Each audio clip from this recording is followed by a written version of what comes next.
Well, it's a great pleasure to be sat outside one of Soho's most famous and notorious haunts, the Coach and Horses, with one of Soho's most famous and notorious singer-songwriters, Tim Arnold.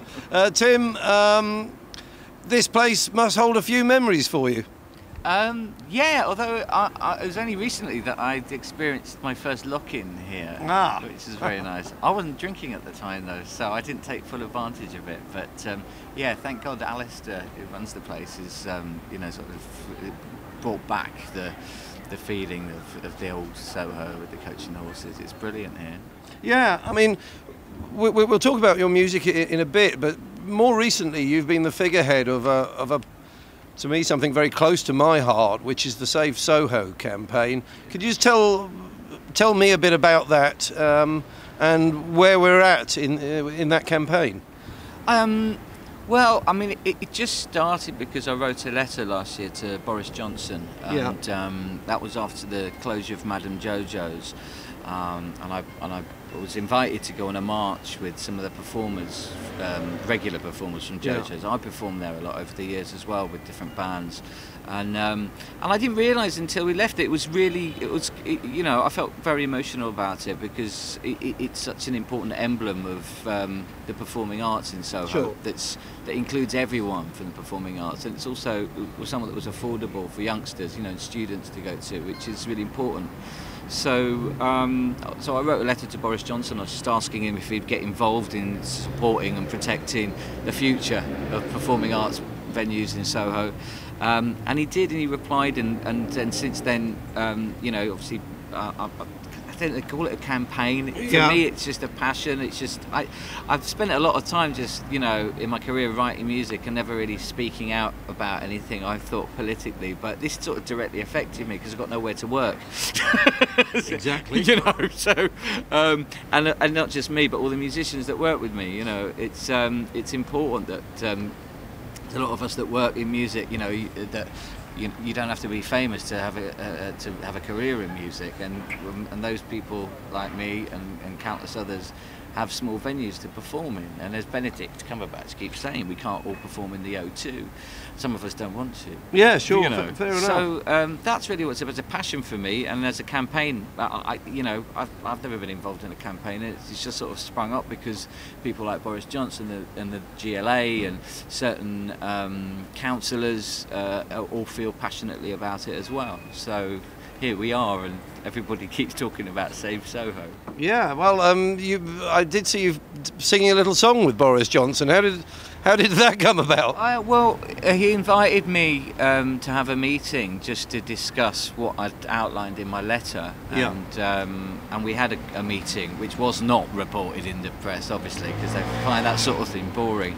But what they did pick up on was the little tour that I gave Boris around Soho, and I showed him where, you know, British rock and roll was born in 1956 at the Two Eyes, which is number 57 Old Compton Street, and that's where Tommy Steele and the Shadows and Cliff Richard were all kind of discovered, and he didn't know that, and you know, and immediately he sort of he realised that it actually has this very rich heritage, and rock and roll is an art form, you know. I mean, I would say since 1967 when Sgt. Pepper's came out, it's undoubtedly an art form, and perhaps not respected as an art form by the authorities that protect, you know, so art galleries or the tailoring district, like, you know, Savile Row, and it's that, I think a lot of the people that I don't know if you call it campaigning or just expressing ourselves about these issues, is that rock and roll should be regarded as a valuable community asset in Soho. And on that note, have we recently not lost the 12 Bar Club? Yeah. Or where are we at with the 12 Bar? Because I know there's been various sort of sit-ins and rumblings and protests, and I don't know. I mean, we were there. I was interviewing there some 6 weeks ago, and there was a gig, and I've been to many gigs there. But is that, are we losing it? Well, the 12 Bar's gone. We've lost it. Yeah, sadly. Yeah. What we used to be an old blacksmith forge. But you know, I know the people that run the 12 Bar, and they've set it up again in Holloway Road, and and it sounds like it's going well. I just think it's a great loss for this particular area. Yeah.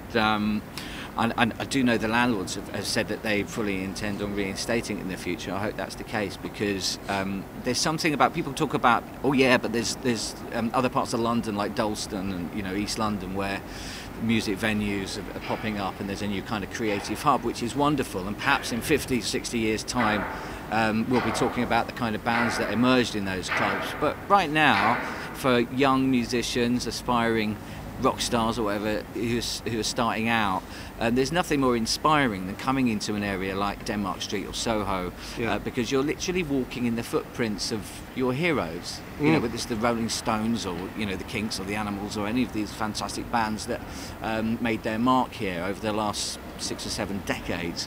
And I think that's part of what, you know, we're trying to tell people about with Save Soho, because you can't buy inspiration. That's just, it just comes from history, and that history around here at the moment, or the temples that have housed that history, are being removed. Yes, very much so. And you've managed to collar some fairly weighty names. I was watching an interview with you and Stephen Fry on Soho Radio, I think, and Benedict Cumberbatch has put his name behind it. You worked with him previously, is that right? Well, I mean, Ben and I are friends, and you know, he performed a couple of concerts that I did of my 10th album several years ago, and we've been friends ever since. And not many people know that, because, you know, celebrities, and I don't think of Ben as a celebrity, he's a friend, but, you know, obviously the wider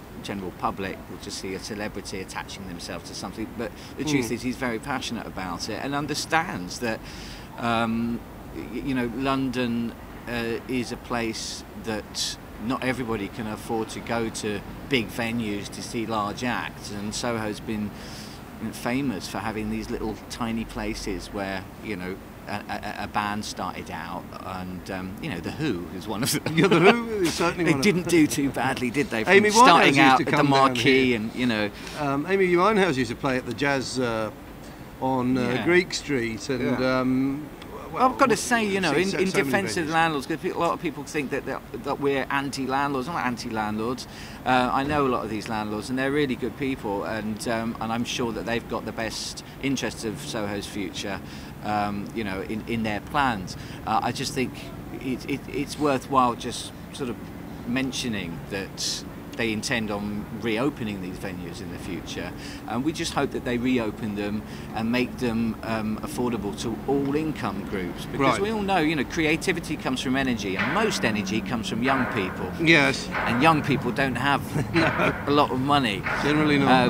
A lot of us don't have a lot of money, so there has to be a place for those kind of people to be able to socialise and enjoy Soho.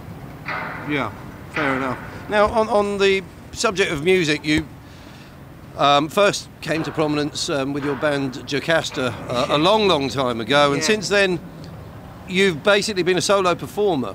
Yeah. How many albums solo albums have you produced? 13, I think. Yes, correct. I get confused with someone's at 13 or 14, or I don't know. People make a sort of deal about it because I've been unsigned for forever, but you know, as I said to a TV executive recently, just because you're unsigned doesn't mean you have to stop making music. No, absolutely not. Because I've had a lot of, not in the industry, but in the artistic community with musicians and actors, I've had a lot of support from that community, which has enabled me to do it. I'm very lucky, because there's a lot of people who are unsigned who haven't managed to keep making music. And where are we at the moment? Are you working on your 14?